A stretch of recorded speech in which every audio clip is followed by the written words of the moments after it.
আসসালামু আলাইকুম। শফি মাহমুদ সাগর আমন্ত্রণ জানাচ্ছি এনটিভির মধ্যাহ্নের খবরে।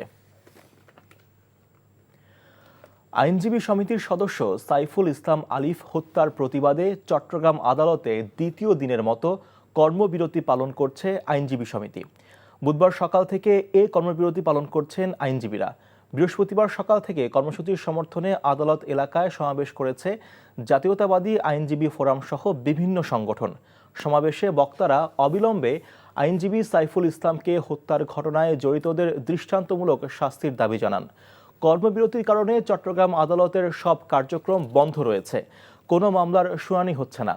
মামলার বাদী ও হাজিরার দিন ধার্য থাকায় আসামিরা এসে ফেরত যাচ্ছেন। সকাল থেকে সব ধরনের আদালতের কার্যক্রম বন্ধ রয়েছে। এদিকে চট্টগ্রামের আদালত এলাকায় সংঘর্ষের ঘটনায় এবং পুলিশের ওপর হামলার ঘটনায় 3টি মামলা হয়েছে। এই 3 মামলায় মোট 1476 জনকে আসামি করা হয়েছে। গতকাল কোতোয়ালি থানা পুলিশ বাদী হয়ে পৃথক 3টি মামলা দায়ের করে। তবে এখনও আইনজীবী হত্যার ঘটনায় কোনো মামলা হয়নি।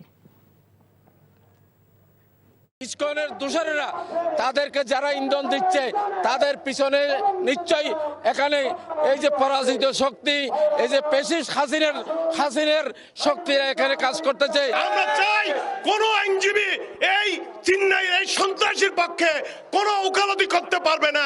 একজন নিরীহ আইনজীবীকে যেভাবে হত্যা করেছে এইটার পিছনে জড়িত আছে যারা এই যে চিন্ময়ের পক্ষে আইনজীবী হিসেবে দাঁড়িয়েছে, এদেরকে আমি তীব্র নিন্দা এবং এদের বিরুদ্ধে তীব্র প্রতিবাদ জানাচ্ছি।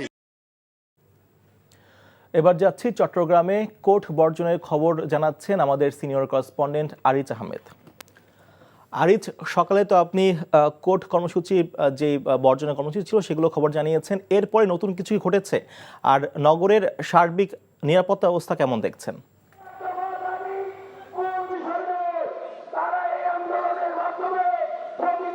সাগর, আপনি দেখছেন চট্টগ্রামের আদালত ভবন তাদের সহকর আইনজীবীর সাইফুল ইসলামকে হত্যার ঘটনায় উত্তাল হয়ে উঠেছে।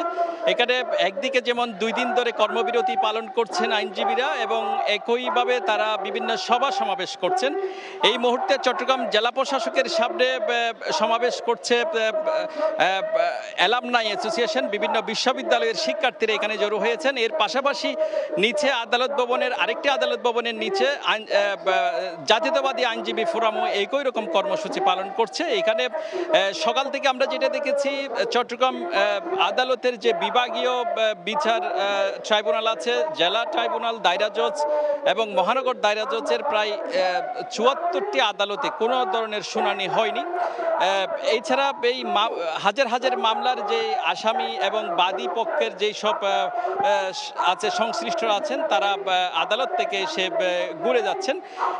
এছাড়া যে আমাদেরকে প্রসিকিউশন যেটা জানিয়েছেন যে 2 দিন ধরে চট্টগ্রামের আদালত আসলে কর্মবিরতি চলছে, সেই জন্য কোনো শুনানিও হয়নি।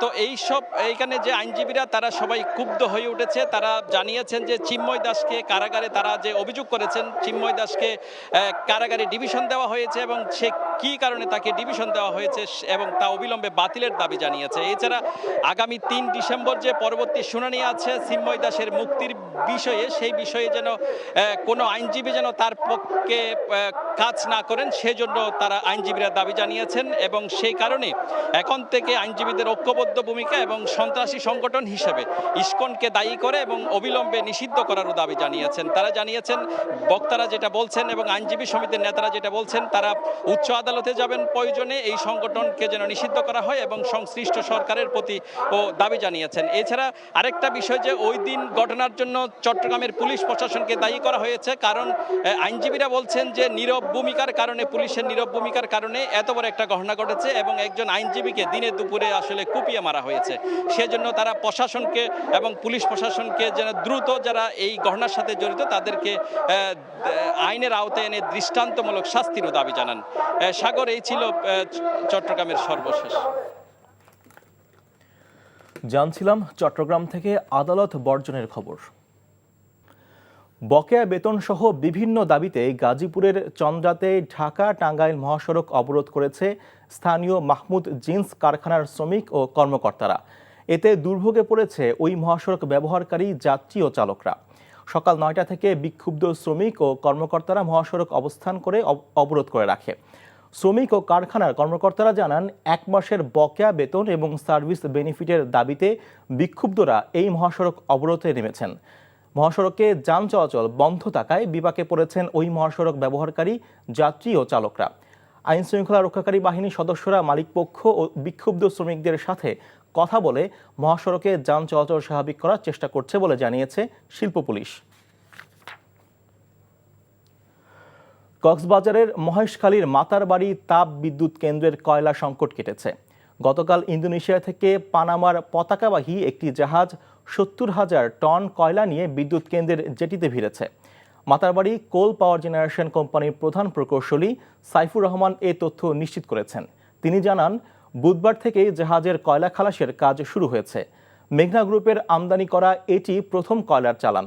কয়লার যোগান আসায় আগামী রোববার থেকে 1200 মেগাওয়াটের 2 ইউনিটের এই বিদ্যুৎ কেন্দ্রটি পুনরায় উৎপাদনে যাবে বলে জানান তিনি। এর আগে কয়লা সংকটের কারণে গত 31 অক্টোবর এই বিদ্যুৎ কেন্দ্রটির উৎপাদন পুরোপুরি বন্ধ হয়ে যায়। কেন্দ্রের কর্মকর্তারা আশা করছেন 3-4 দিনের ভেতর উৎপাদিত বিদ্যুৎ জাতীয় গ্রিডে যোগ করা সম্ভব হবে। উন্নয়নের নামে জলাশয় নদী দখল করার মাধ্যমে অস্তিত্ব সংকটে রাজধানীর উপকণ্ঠ সাভার। পরিবেশ আইনবিদ সমিতি বেলা পরিবেশ রক্ষার সাভারকে কেন্দ্র করে সর্বোচ্চ মামলা করলেও কার্যকর কোনো পরিবর্তন হয়নি। সকালে সাভারে ওয়াইএমসি অডিটোরিয়ামে বাংলাদেশ পরিবেশ আইনবিদ সমিতি আয়োজিত অস্তিত্ব সংকটে সাভারের জলাশয় নদী ও পরিবেশ করণীয় শীর্ষক আলোচনা সভায় একথা বলেন বক্তারা।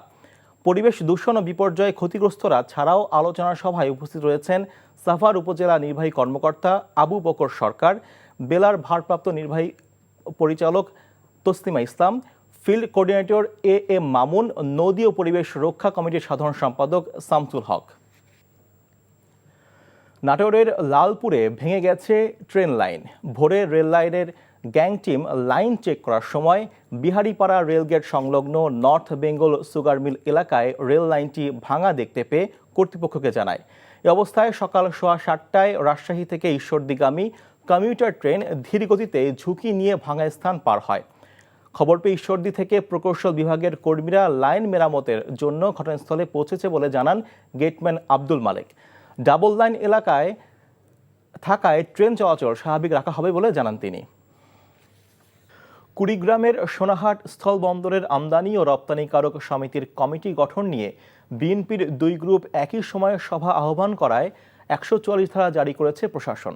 উপজেলা নির্বাহী অফিসার গোলাম ফেরদৌস স্বাক্ষরিত এক চিঠিতে এ তথ্য জানানো হয়। চিঠিতে উল্লেখ করা হয়, সোনাহাট স্থলবন্দরের একই স্থানে একই সময়ে বিএনপির 2টি গ্রুপের সভা সমাবেশ আহ্বান করায় উত্তেজনার সৃষ্টি হয়। পরিস্থিতি অবনতির আশঙ্কায় আজ সকাল 8টা থেকে রাত 12টা পর্যন্ত 144 ধারা জারি করা হয়। তবে বন্দরের আমদানি রপ্তানির কাজ স্বাভাবিক রয়েছে বলে জানায় বন্দর কর্তৃপক্ষ।